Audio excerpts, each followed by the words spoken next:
एक 30 से 35 साल की लड़की जिसकी खून से सनी हुई बॉडी बेंगलोर के इंटरनेशनल एयरपोर्ट यानी कि केम्पेगौड़ा इंटरनेशनल एयरपोर्ट के पीछे वाले रास्ते पे सुबह तकरीबन 5 बजे मिलती है।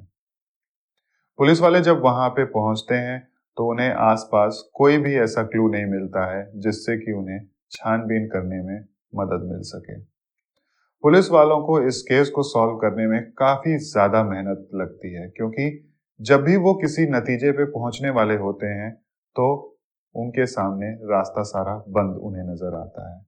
यानी कि वो इस केस को सॉल्व करने के लिए जैसे ही कुछ भी क्लूज इकट्ठा करते हैं, ये सारे क्लूज दूसरी तरफ इशारा करने लगते हैं। मगर किसी तरह से मेहनत करते हुए पुलिस वालों ने इस केस को 13 दिन में सॉल्व कर ही लिया। इस कहानी को जानने के लिए इस वीडियो को अंत तक देखें। नमस्कार दोस्तों, मैं पीयूष आप सबका स्वागत करता हूं पीयूष कहानी वाला चैनल पर।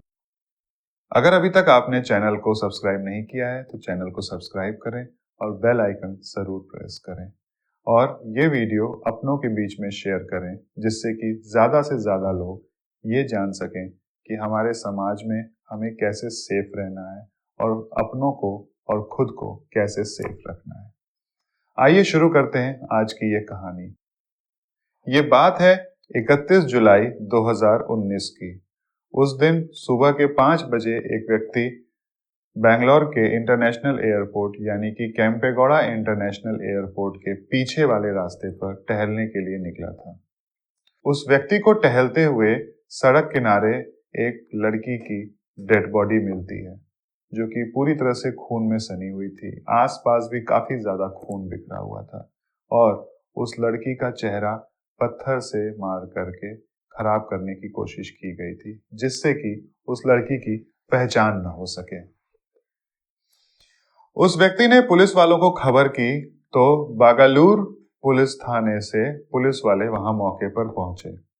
पुलिस वालों को भी वहां पर आसपास में कोई ऐसा क्लू नहीं मिला जिससे कि वो आसानी से अपना केस शुरू कर सके। पुलिस वालों के साथ फोरेंसिक टीम भी आई थी। फोरेंसिक टीम वालों को वहां पर पास में एक टायर का निशान नजर आया, मगर उससे वो ये नहीं जान सके कि ये किस गाड़ी का टायर है। कुछ दूर पे कुछ सीसीटीवी कैमरा थे। उन सीसीटीवी कैमरे में भी एक स्विफ्ट कार तो नजर आती है, मगर उस कार का नंबर प्लेट क्लियर नहीं हो पाता है। बहरहाल पुलिस वाले उस डेड बॉडी को मॉर्चरी पहुंचवा देते हैं और अब विचार करते हैं कि इस केस को सॉल्व कैसे किया जाए।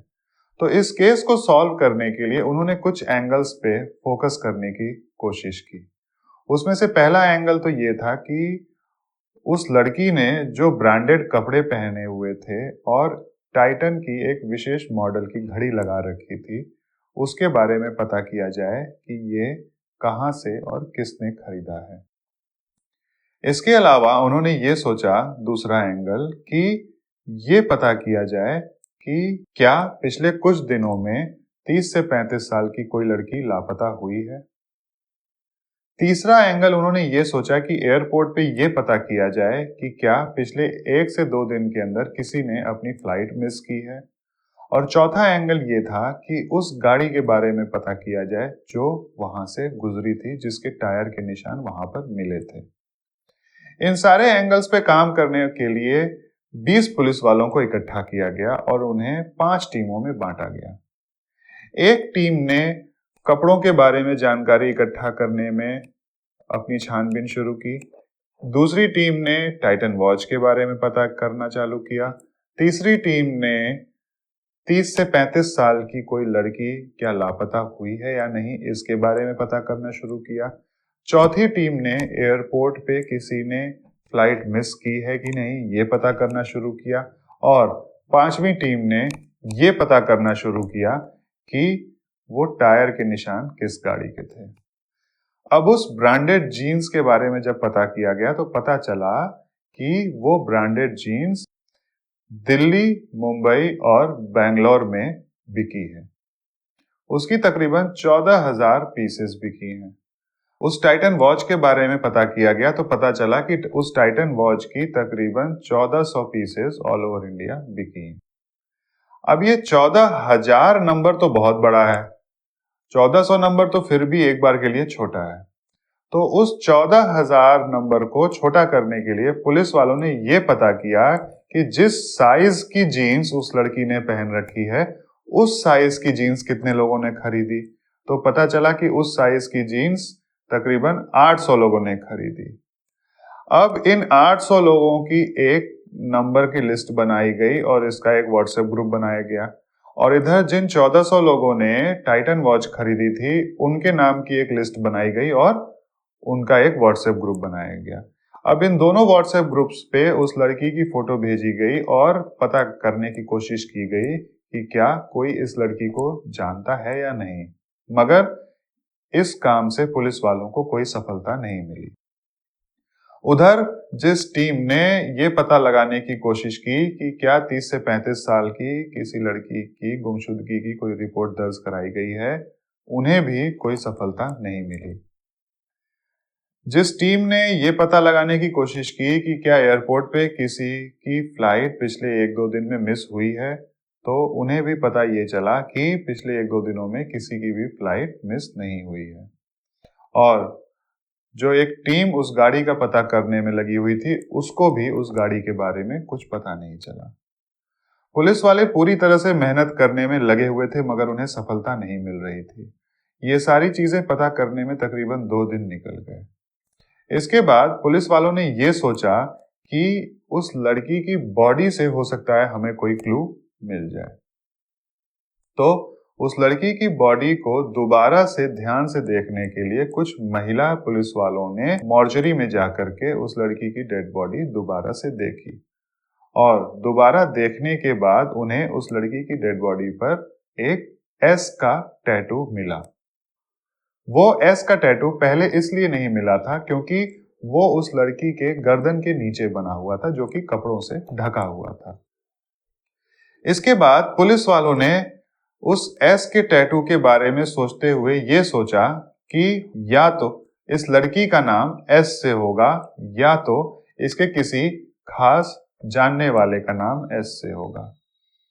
और इसके साथ ही उन्होंने वो जो लिस्ट्स थी, यानी कि जो जीन्स के ग्राहकों की लिस्ट थी 800 लोगों की, और उन 1400 लोगों की जो एक टाइटन वॉच वालों की लिस्ट थी, इसमें उन्होंने ढूंढना शुरू किया कि कितने लोग ऐसे हैं जिनका नाम एस से शुरू है, तो उन लोगों के नाम की लिस्ट को शॉर्ट लिस्ट किया जाए।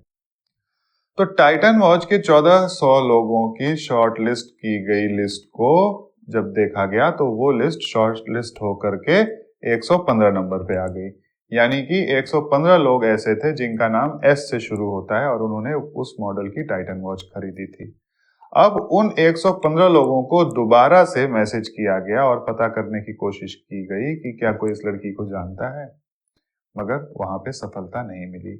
इसी तरह से जीन्स के जो 800 ग्राहक थे, उनकी भी लिस्ट को शॉर्ट लिस्ट किया गया और उस शॉर्टलिस्टेड लोगों को भी दोबारा से मैसेज किया गया, मगर वहां से भी कोई सफलता नहीं मिली। ये सारी चीजें करते हुए पुलिस वालों को तकरीबन 6 दिन बीत चुके थे।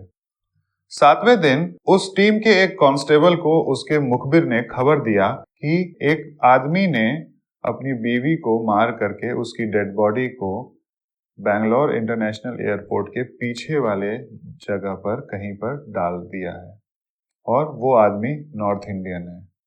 और उस खबरी ने यह भी बताया कि वो आदमी नीला सांद्रा नाम की एरिया में रहता है। पुलिस वालों को यह खबर मिलते ही उनके अंदर एक बार फिर से आशा की किरण जग गई। पुलिस अफसरों को लेकर के वो कांस्टेबल नीला सांद्रा एरिया के उस घर पे जा पहुंचा जहां पर वो व्यक्ति रहता था। वो आदमी घर पर मिल भी गया। उस आदमी को पकड़ने के बाद और उससे सख्ती से पूछताछ करने के बाद उस आदमी ने ये कबूल भी कर लिया कि हाँ, उसी ने अपनी बीवी का खून किया है और एयरपोर्ट के पीछे वाले जगह पर कहीं पर उसकी डेड बॉडी को डंप किया है। अब पुलिस वालों ने पूछा तो पूछने में यह भी पता चला कि वो आदमी वेस्ट बंगाल का रहने वाला था। अब वो लड़की भी देखने में नॉर्थ इंडियन लग रही थी, इस वजह से पुलिस वालों को यह लगा कि अब तो ये केस सॉल्व हो गया। पुलिस वाले उस आदमी को लेकर के निकले ये जानने के लिए कि उसने उस लड़की की डेड बॉडी कहाँ पर डंप की थी। तो वो आदमी आधे रास्ते जाते जाते अपना रास्ता बदल देता है और वो उस जगह पर नहीं जाता है जहां पर 31 जुलाई को उस लड़की की डेड बॉडी मिली थी। उसकी जगह वो किसी दूसरे रास्ते पे जाने लगता है। तो पुलिस वालों ने कहा कि तुम ये दूसरे रास्ते पे जा रहे हो, तो उसने कहा कि साहब मैंने इधर ही अपने वाइफ की बॉडी को डंप किया था। और वो एक जगह पे जा करके बताता है कि ये वो जगह थी। वहां पर थोड़ी छानबीन करने के बाद झाड़ियों के पीछे एक महिला की डेड बॉडी मिल भी जाती है। पुलिस वालों ने बड़ी मेहनत से एक आदमी को ढूंढा और उस आदमी ने ये कबूल भी कर लिया कि हाँ उसने अपनी वाइफ का कत्ल किया भी है, मगर ये वो आदमी नहीं निकला जिसकी तलाश में पुलिस वाले थे। लेकिन उस लड़की की केस को सुलझाते सुलझाते पुलिस वालों ने एक दूसरे केस को ही सुलझा लिया और उस आदमी को उन्होंने उस एरिया के पुलिस वालों के सुपुर्द कर दिया। अब पुलिस वाले दोबारा से जीरो पे आ गए। उन्हें ये सारी छानबीन अब फिर से शुरू करनी थी। ये सारी चीजें होते होते तकरीबन 10 दिन बीत गए। अच्छा, इन्हीं 10 दिनों में ये जो पुलिस वाले छानबीन कर रहे थे, यहाँ के इंस्पेक्टर साहब के पास कलकत्ता से एक पुलिस वाले का बार बार फोन आ रहा था, मगर वो कॉल रिसीव नहीं कर रहे थे। हुआ क्या था कि अभी तकरीबन 1 महीने पहले बैंगलोर पुलिस ने कलकत्ता पुलिस की मदद से कलकत्ते में एक कार्तिक नाम के चोर को पकड़ा था। पुलिस वालों को यह शक था कि उस चोर ने बैंगलोर से काफी ज्यादा सोना चुराया है जगह जगह से, अलग अलग लोगों के घर से, और उसके पास से तकरीबन 50 लाख के सोने के जेवर भी बरामद हुए थे। तो पुलिस उस कार्तिक को कोलकाता से पकड़ करके बैंगलोर ले आकर के जेल में बंद की थी।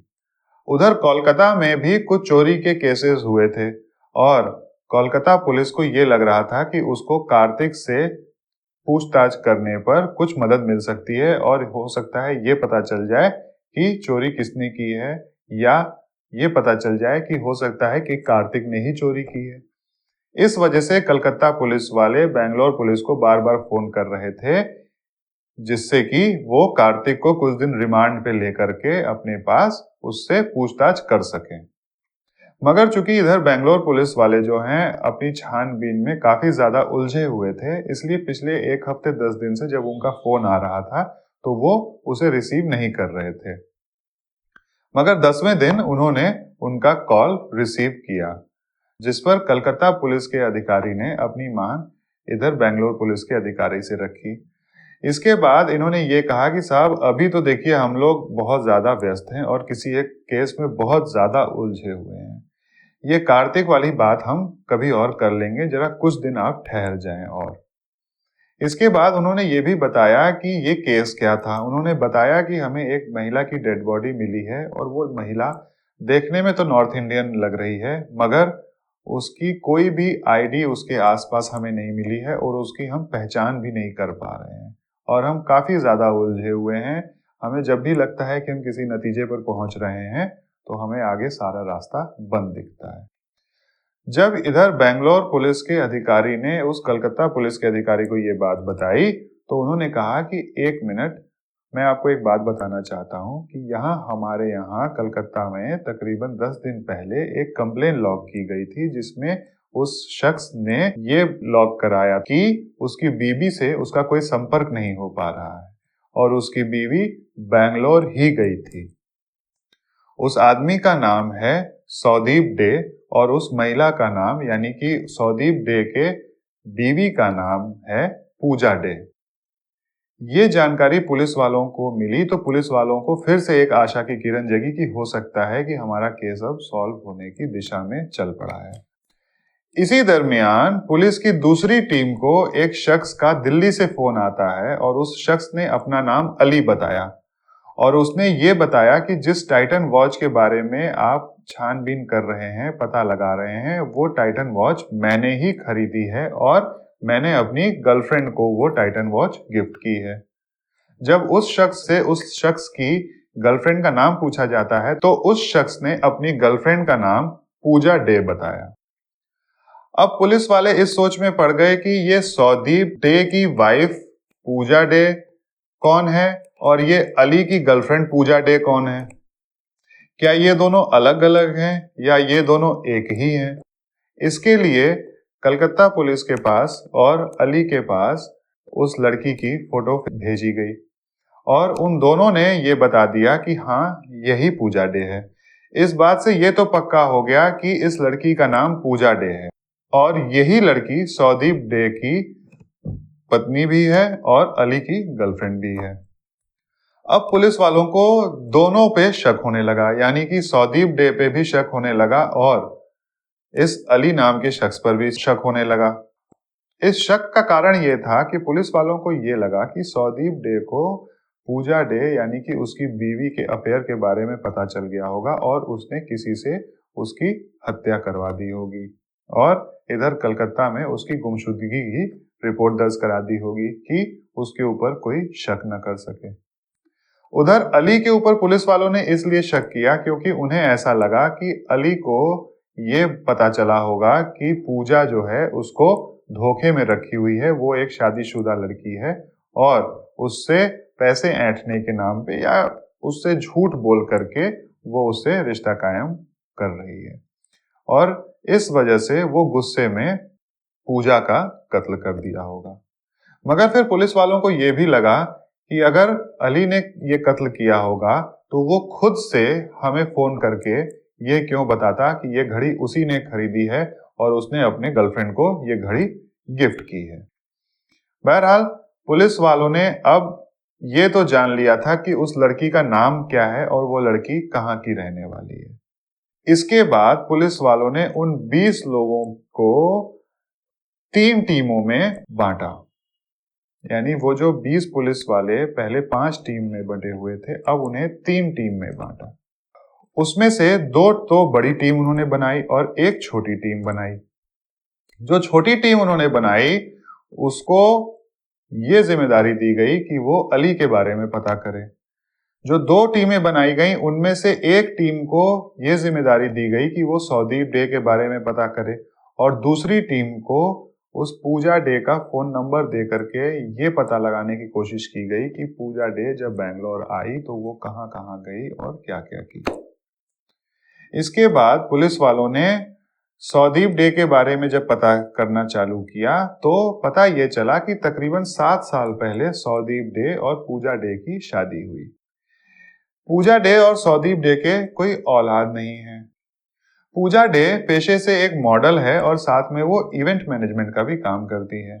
उसी इवेंट मैनेजमेंट के काम के लिए वो अक्सर जो है कि बैंगलोर से कलकत्ता, कलकत्ता से बैंगलोर आया जाया करती थी और इसी सिलसिले में वो इस बार भी बैंगलोर गई थी। मगर 1-2 दिन के बाद जब पूजा डे से उसके हस्बैंड सौदीप डे की बात नहीं हुई, उसका फोन स्विच ऑफ मिला, तो उन्हें चिंता हुई और उन्होंने पुलिस में जाकर के कंप्लेन कराई।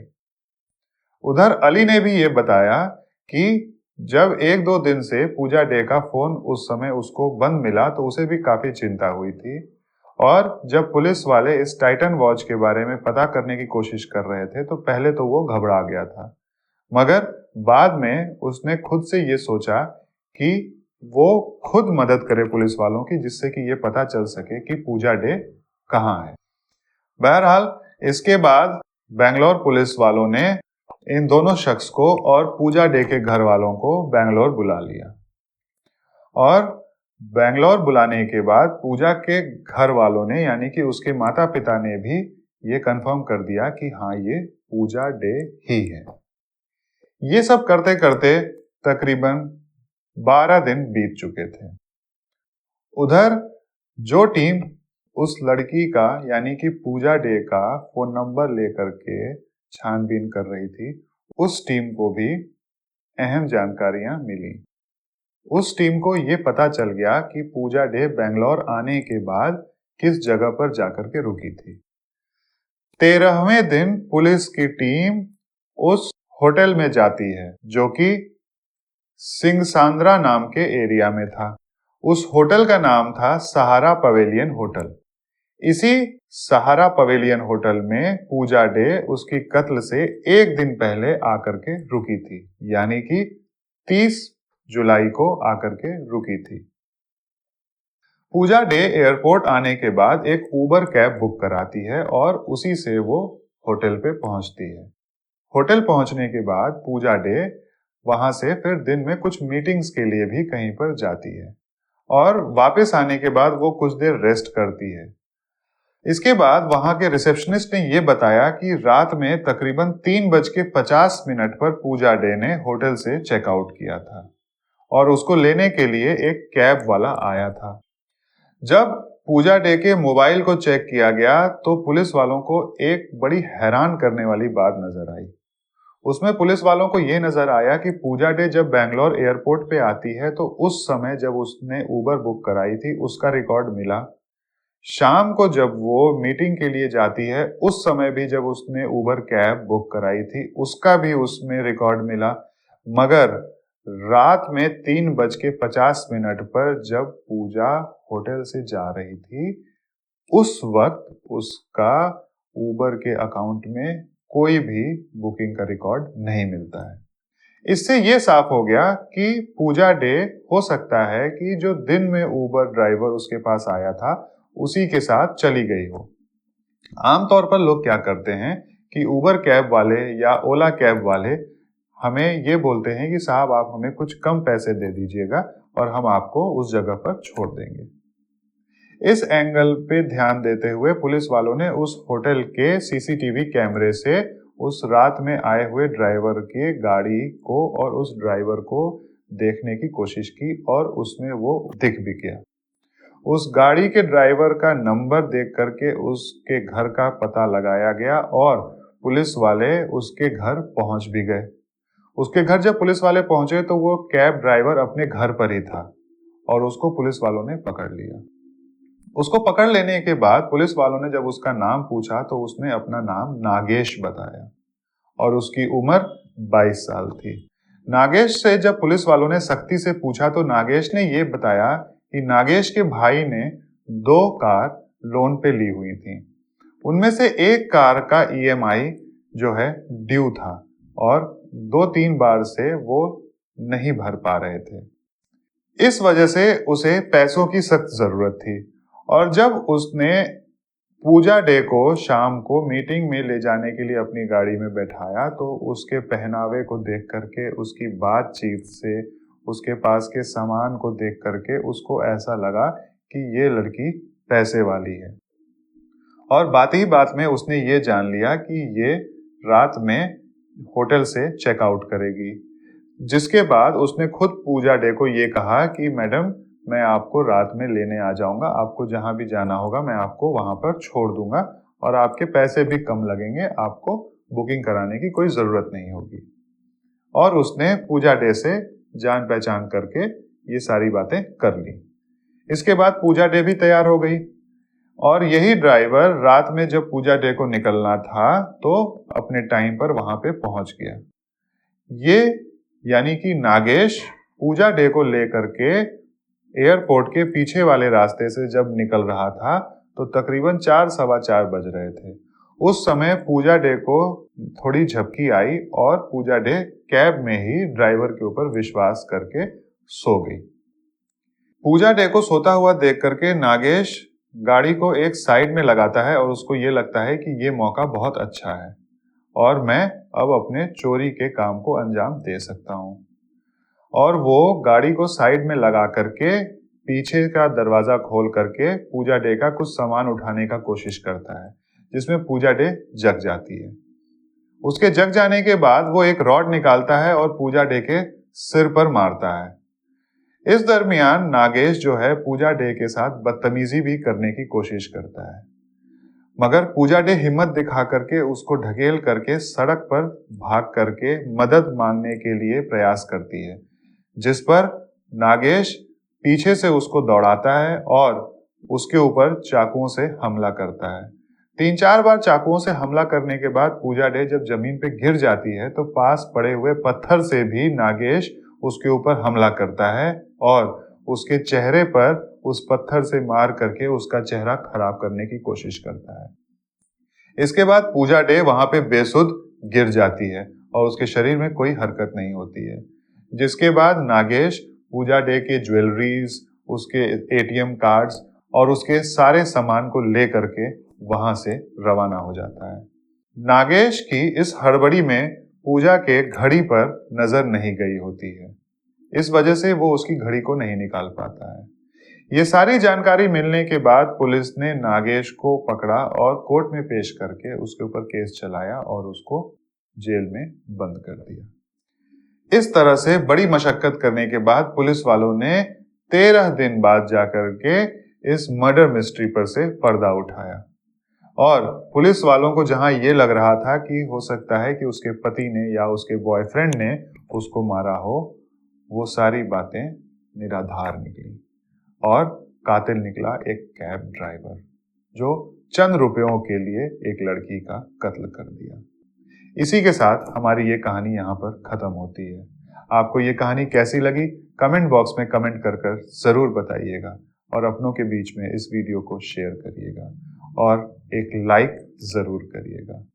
मिलते हैं अगले वीडियो में, तब तक के लिए नमस्कार।